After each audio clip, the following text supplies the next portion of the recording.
Ladies and gentlemen, boys and girls, writers, smiters and bullet biters, welcome along to the Joe Spiver YouTube channel where we discuss books and little else. And I've been out for my very early morning walk today, folks, because my own personal meteorologist informed me that we're going to be hit by the most destructive blizzards at about maybe 11 or 12 o'clock. And so I was out early for a little bit of a walk, and I noticed that there was a preponderance of crows, that the usually jovial busker on the street corner wasn't nearly as merry as he usually is. There were dozens of babies wailing in their prams. I thought, what is besetting the nation today? What's going on?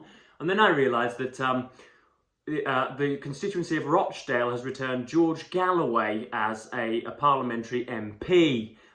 George Galloway is a man who is a complete unapologetic populist, somebody who you wouldn't even trust to butter your bread, or should never have been put in charge of his own small intestine, let alone an entire region of the United Kingdom. And yeah, he's about to sit in Parliament for the fourth time, I believe. This is his fourth party, and he sort of quite perspicaciously noted that none of his competitors were flying the flag, as it were, for the Palestinian cause, and so quite dishonestly said that it has been his life's work to prevent the Israeli genocide, and has therefore accrued an awful lot of votes, and has won by a not inconsiderable landslide of 6,000 votes. So he is now in the pews of the Commons and is sitting in the same seats that Mr. Churchill and Mr. Gladstone and Mr. Disraeli sat. Which is a harrowing thought. But anyway, that's why everything is a little bit gloomy today. But nonetheless, let's get back to random reviews. This is part 2 of our reading of Charlotte Bronte's Jane Eyre, 1847 novel, I do believe. And yes, I've been overawed by the amount of praise that you have given this book. It seems to be separate to even the likes of Pride and Prejudice and Wuthering Heights and Dracula and many of the other things that we have looked at in anything Dickens ever wrote. This seems to be of not peculiar interest, but of distinct interest to all of you, which is endearing and cheering and excellent. So yes, this is part 2. Again, with my random reviews of canonical classics, I usually sort of tear through an entire a terrible narrative recital of what goes on in the damn thing. I'm not doing that anymore. I'm going to actually just fold over 5 or 6 pages and elaborate on them a little bit more. Of course, I'm going to preface this by saying that there are spoilers in the damn video. Most of you have read this 5 or 6 times by now, so I don't think that will be a defect of the video or whatever. But if you haven't read the second half of Jane Eyre, or if you haven't read it at all, I wouldn't advise you to progress, but do click a like on the video because that gets me money. So let's begin. The first section, we left last time with Rochester impersonating a gypsy clairvoyant, essentially, a member of the travelling community that could see into the future, a sort of fertiloquent woman of intrigue. He was impersonating her so as to guarantee himself some more time with our eponymous Jane, who we soon realise he absolutely fancies the pants of. And yes, Rochester continually tells her that he's going to marry this Miss Ingram, who again, last time we identified as a little bit of a duplicitous, phony, prototypical societal girl who has had everything handed to her on a silver spoon and is therefore rather arrogant. Not that I would know anything about that. And so yes, Jane is wondering just why it is that Mr. Rochester isn't continually going over to her house, why it is that he is obviously enthused by something, but doesn't quite seem to be as ensorcelled as of a prospective partner as one otherwise would be. So this is the section where Jane is thinking, goodness me, is it possibly myself that he is yearning after? And Bronte does this perfectly. One thing specially surprised me, and that was there were no journeyings backward and forward, no visits to Ingram Park. To be sure, it was 20 miles off, on the border of another county, but what was the distance to an ardent lover? To so practised and indefatigable a horseman as Mr. Rochester, it would be but a morning's ride. I began to cherish hopes I had no right to conceive, that the match was broken off, that rumour had been mistaken, that one or both parties had changed their minds. I used to look at my master's face to see if it was sad or fierce, but I could not remember the time when it had been so uniformly cleared of clouds or evil feelings. If, in the moments I and my pupils spent with him, I lacked spirits and sank into inevitable dejection, he became even gay. Never had he called me more frequently to his presence, never been kinder to me when there, and alas, never had I loved him so well. So you notice there, I began to cherish hopes I had no right to conceive. So you can see that it is seemingly an unrequited affection of Jane. She never holds back in saying that she is absolutely at Rochester's behest. She absolutely loves him and would run off with him in a carriage and bear him children in an instant. So that's the first section that I wanted to highlight. Next up we have, this is just a tiny little paragraph said by Rochester, which is an example of how amazed I am. I found this in every chapter with George Eliot's Middlemarch, but it sprung up many times in here as well. How it seems to be that Bronte, Eliot, Austen, Zadie Smith at her best times, and I'm struggling to think of a fifth female author to finish it off, but how they seem to have completely taken on all of the characteristics and all of the proclivities and all of the desires, all of the thought processes of a man. They are giving you a little bit of what it's like to be a male either in love or or pandering to something, or a male who is desirous of a particular lovely object. And this is a statement by Rochester that I will elaborate on, and it's one of those things that may not spring up to everybody, or it may not be a proof of the book's objective worth, but it really touched me, folks. It really touched me personally. So this is what Rochester says. They're talking about characteristics that they look for in a prospective lover. To women who please me only by their faces, I'm the very devil when I find out they have neither souls nor hearts. When they open to me a perspective of flatness, triviality, and perhaps imbecility, coarseness and ill temper, but to the clear eye and eloquent tongue, to the soul made of fire, and the character that bends but does not break, at once supple and stable, tractable and consistent, I am ever tender and true. And this is so often the case. I'm going to sort of divulge things with you here, folks. I've been on innumerable dates whereby you walk into the restaurant or the fish and chip shop or wherever the coffee house, wherever the hell it is that you happen to be meeting this lovely lady, and you are instantly besotted. She is seemingly at the zenith of her powers. She is putting every fibre of her being into every brow furrow, every sipping of every wine. Your sentiments seem to marry. You seem to watch the same shows, have read the same books.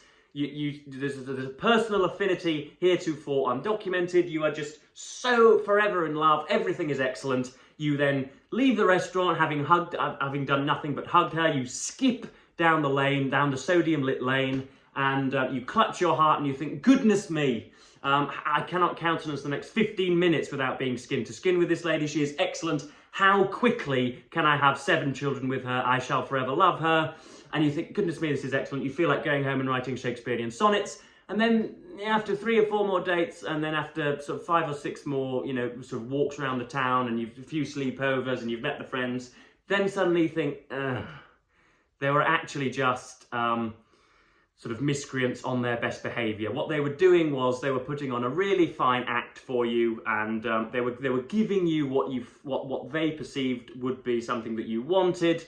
And then after 3 weeks, they sort of let their guard down and start to become what does he say, flat, trivial imbeciles, the coarse and ill-tempered miscreants. They sort of, you can tell that they were really very obviously putting on their as I say, that they were, putting on their finest act, and were at the apotheosis of what they could be. But in fact, they're actually just rather dull and sort of, they're just as infantile and imbecilic as the rest of them. And so, yeah, for Bronte to approach that and to have touched my heart and to have, presented a little nugget of my own existence is something that is very, very rare, even if you read some of the best works. So that was, again, something that none of you will perhaps feel like myself. It's very much a subjective takeaway, but nonetheless something that I wanted to share with you.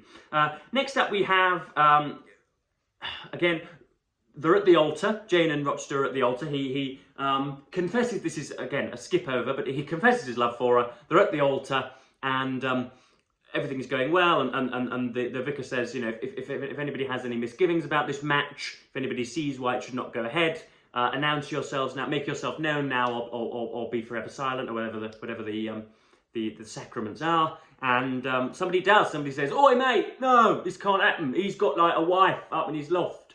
And so Rochester says, "Yeah, look, I've got to come clean. I was sort of led into a marriage for pecuniary reasons, and she turned out to be, oh goodness, what should we say?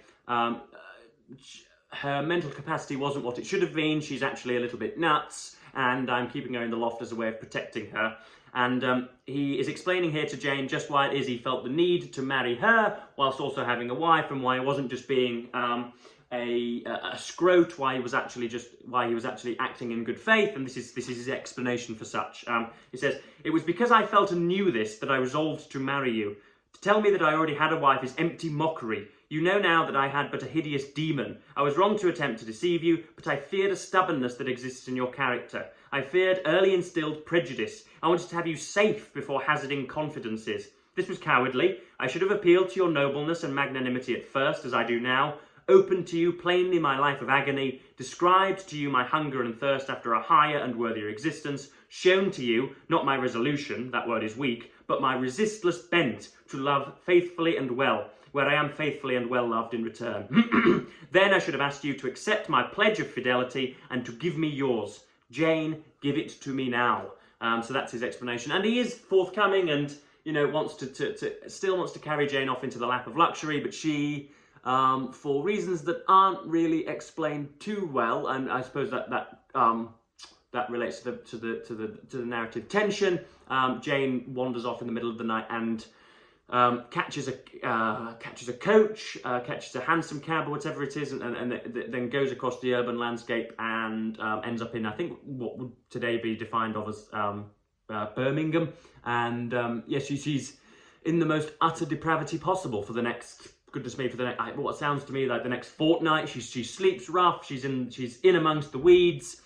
She hasn't got a cent, hasn't got a farthing to her name, and has to beg and borrow and all of that type of thing. And I in many of my private and public conversations with you, dear acolytes, I've been wondering just why it is that this hasn't been not co-opted, but used as an instrument for the dude bro guys whose life philosophy, their stoical life philosophy, seems to be one of turning the other cheek and of marching into the blizzard despite what is going on in the world, of approaching and of detaining some of that inconquerable suffering that life serves up for you. Jane seems to be a prototypical example of this, seems to be the very definition of that. And why it is that she isn't picked up of that, and why it is that Marcus Aurelius is further reduced, and a whole host of Dostoevsky's characters are reduced instead of Jane Eyre, and that is of course because she has a vulva and mammaries. And of course, as well we've known on this channel, women aren't capable of suffering, folks. They just have they have children, bake you a cake in the evening, and then die. That is at least the sentiments of the dude bro guys. But yeah, this is again, she's detailing some of her suffering, and yes, some of Jane's seemingly just the ceaseless depravity that she goes through. What a still, hot, perfect day. What a golden desert, this spreading moor. Everywhere sunshine. I wished I could live in it and on it. I saw a lizard run over the crag. I saw a bee busy amongst the sweet bilberries. I would fain at the moment have become bee or lizard, that I might have found fitting nutriment, permanent shelter here.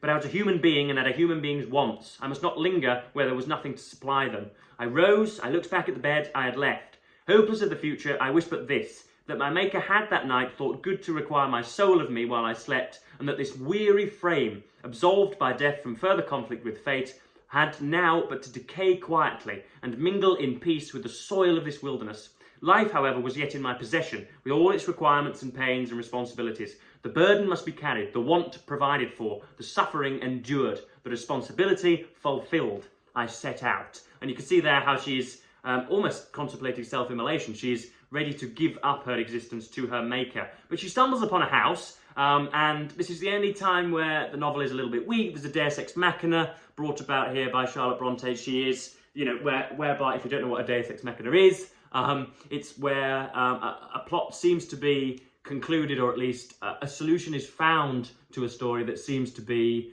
very, very detectably contrived, and it departs from social realism. And she just happens to run into a cabin, or essentially a house, who turn out to be her, the property of her cousins, essentially. So This is where she meets Mr. Rivers, who is the sort of typical abstemious and self-abnegatory and driven religious man. He is just a bastion of religiosity. He is just completely deprives himself of all, pleasure and all pleasures of the flesh, pleasures of, alcohol, pleasures of sort of just even your own glory, and of, consulting with your own fellow beings. He wants to be alone, and he wants to work hard, and he wants to do God's work, I think would be the phrase. So this is just talking about, this is what I've written in the margin is times when prioritization of happiness were anathematized, i.e. you couldn't engage in self-care, you couldn't go out and get your nails painted and have a spa day, you couldn't go to the football and make yourself feel a better man, you had to just plough ahead with what was going on. Meantime, let me ask, this is Rivers speaking, meantime, let me ask myself one question: which is better, to have surrendered to temptation, listened to passion, made no painful effort, no struggle, but to have sunk down in the silken snare, fallen asleep on the flowers covering it, wakened in a southern clime amongst the luxuries of a pleasure villa, to have been now living in France, Mr. Rochester's mistress, delirious with his love half my time, for he would, oh yes, he would have loved me well for a while. So that's another wonderful section, and it turns out to be that Mr. Rivers asks to be, starts teaching her Hindustani, and he asks her to go over to India with him to be a missionary and to proselytise to the humble savages, essentially, which is not something that we find agreeable nowadays, but nonetheless something that was heavily practised. And she says no, and all sorts of duplicity then comes out in Mr. Rivers. She runs away, as per usual, and tries to find Mr. Rochester again, finds out that in a flight of fancy, the wife, Bertha, has burnt the house down, has burnt Thornfield down, and has, in the event, thrown herself off a roof, and Mr. Rochester has been blinded in the conflagration, has been heavily disabled, and she finds him and approaches him, and they live happily ever after. That's a terrible summation of what the book does, but it's something that it's the only way that I'm going to be able to do it on camera now. So this is the final bit when Rochester is blind and in a wheelchair, essentially, or at least is completely at the behest of a carer, and Jane walks into the room and they become acquainted again, and then she wakes up one morning and describes the situation. I came down as soon as I thought there was a prospect of breakfast. Entering the room very softly, I had a view of him before he discovered my presence. It was mournful indeed to witness the subjugation of that vigorous spirit to a corporeal infirmity. He sat in his chair, still but not at rest, expectant evidently, the lines of now habitual sadness marking his strong features. His countenance reminded one of a lamp quenched, waiting to be relit. And alas, it was not himself that could now kindle the lustre of animated expression. He was dependent on another for that office. I had meant to be gay and careless, but the powerlessness of the strong man touched my heart to the quick. Still, I accosted him with what vivacity I could. And they live happily ever after. And it's a very nice story. And was I read the introduction by with an introduction by Sally Minogue, Canterbury Christ Church University College. So I don't know where the hell that is, but Sally Minogue was perhaps the long lost sister of Denny, and who's the other Minogue? Kylie Minogue, of course. So maybe she was the long lost sister of one of those, but who knows? Nice introduction, eschewed psychoanalysis and post-colonial analysis and Marxian analysis and feminist analysis, thankfully, and went at the text just with the nice reactions of an academic. So yes, that's been Jane Eyre, and I've absolutely loved engaging in some conversations both in the comments and in our private messages, folks. It's been marvellous to behold and to participate in, and I hope that happens again. How many times have you read Jane Eyre? What are your key pickups from Jane Eyre? Did I miss out on a passage that you think merited mentioning on here? But other than that, that pretty much covers me for today, folks. I'm still awaiting the blizzard and the torrents, but I'm sure they'll come at one point. So I'll be recording a March TBR. It is the 1st of March as I record this video, but I'm going to be recording a March TBR for you guys over the weekend, and that'll be out hopefully on Sunday for you guys to view. And yes, feel free to splatter your proclivities and your opinions in the comments, and I cannot wait to hear what it is that you react to the second half of Jane Eyre. So yes, I'm going to cap this video under 20 minutes and say thank you ever so much for watching BookTube, and goodbye.